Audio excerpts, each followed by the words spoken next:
Cyberbullying ialah bullying atau perundungan dengan menggunakan teknologi digital. Hal ini dapat terjadi di media sosial, platform chatting, platform bermain game, dan ponsel. Cyberbullying perundungan siber merupakan perilaku yang disengaja untuk menyakiti orang lain secara online. Hal ini menjadi masalah serius terutama karena remaja dapat mengalami dampak emosional dan psikologis yang besar akibat tindakan perundungan. Cyberbullying dapat berdampak serius pada korban, baik secara emosional maupun psikologis. Beberapa dampak yang dapat dialami korban cyberbullying, di antaranya depresi, kecemasan, gangguan makan, malu, stres, takut, tidak bisa konsentrasi, merasa tidak aman, merasa kesepian, kepercayaan diri rendah. Selain korban, cyberbullying juga dapat berdampak pada pelaku dan orang yang menyaksikan. Pelaku cenderung agresif, berwatak keras, mudah marah, impulsif, dan kurang berempati. Orang yang menyaksikan dapat berasumsi bahwa cyberbullying adalah perilaku yang diterima secara sosial. Dalam Islam, cyberbullying dilarang karena termasuk perbuatan tercela dan menganiaya orang lain. Berikut beberapa pandangan Islam terkait cyberbullying. Al-Quran melarang pembulian dalam surat Al-Hujurat, ayat 11 yang artinya, "Hai orang-orang yang beriman, janganlah suatu kaum mengolok-olok kaum yang lain, karena boleh jadi mereka yang diolok-olok lebih baik dari mereka yang mengolok-olok." Ayat ini juga melarang perempuan-perempuan untuk mengolok-olok perempuan lain dan mencela diri sendiri. Ayat ini juga melarang memanggil dengan gelar yang mengandung ejekan. Mufti Kesultanan Omar, Syekh Ahmad Hamid Al-Halili, mengatakan bahwa internet merupakan berkah dari Allah Subhanahu wa Ta'ala dan setiap orang harus berterima kasih kepadanya.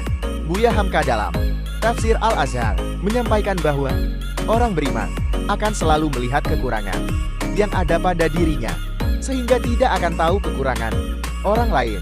Cyberbullying dalam konteks agama bisa sangat berbahaya karena dapat menyerang keyakinan dan identitas seseorang. Ini bisa terjadi dalam bentuk penghinaan terhadap agama seseorang, merendahkan praktik keagamaan, atau menyebarkan kebencian berdasarkan keyakinan. Ketika agama menjadi sasaran, dampaknya bisa sangat dalam karena keyakinan agama seringkali merupakan inti dari jati diri seseorang. Dari sudut pandang etika dan ajaran agama, banyak agama mengajarkan tentang pentingnya menghormati orang lain dan menghindari tindakan yang menyakiti atau merendahkan. Dalam Islam, misalnya, ada ajaran untuk tidak saling mencaci atau menghina, termasuk dalam perbedaan keyakinan.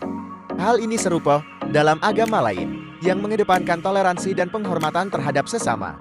Mengatasi cyberbullying terkait agama memerlukan pendekatan hukum yang kuat, edukasi yang mendorong toleransi beragama, serta kesadaran bahwa setiap orang berhak menjalankan keyakinannya tanpa takut dihina atau didiskriminasi.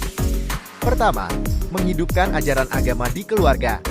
Hendaknya orang tua dapat memantau pendidikan agama dan akhlak kepada anak-anaknya, menanamkan keimanan, menjalankan ibadah dengan benar dan menerapkan akhlak terpuji. Orang tua juga harus menyediakan quality time bersama anak dan keluarga, sehingga anak tidak kurang perhatian yang akhirnya terjerumus kepada salah pergaulan. Kedua, lingkungan pendidikan, baik formal atau non-formal, hendaknya memiliki peraturan yang tegas terkait dengan larangan bullying, bahkan kalau bisa dipampang di depan sekolah agar bisa dibaca oleh siapapun. Berikut sanksinya, sehingga orang akan teringat hal tersebut. Jika coba-coba akan melakukan, selain sosialisasi kepada anak didik dan orang tua juga perlu untuk dilakukan secara terus-menerus. Ketiga, media sosial.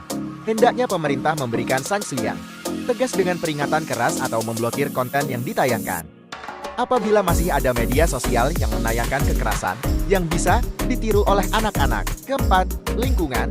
Menghidupkan amar ma'ruf dan nahi mungkar di lingkungan, baik lingkungan sekolah, pekerjaan, atau masyarakat, agar masyarakat mengetahui batasan-batasan dalam perilaku sehari-hari, mengajak kepada yang baik dan mencegah perilaku yang tercela, bukan cuek dan tidak peduli dengan lingkungan. Kelima, menegakkan hukum tanpa pandang bulu.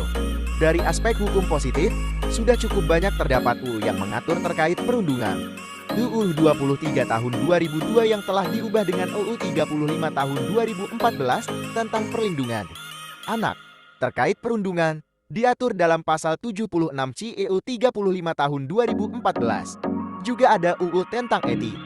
Jika semua diterapkan sesuai aturan sebenarnya, sudah cukup untuk mengurangi angka perundungan. Namun kenyataan, penegakan hukum masih tertatih besar.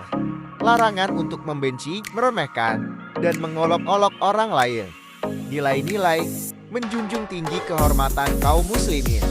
Tobat, positif, thinking, taruf, dan pendidikan egaliter persamaan derajat.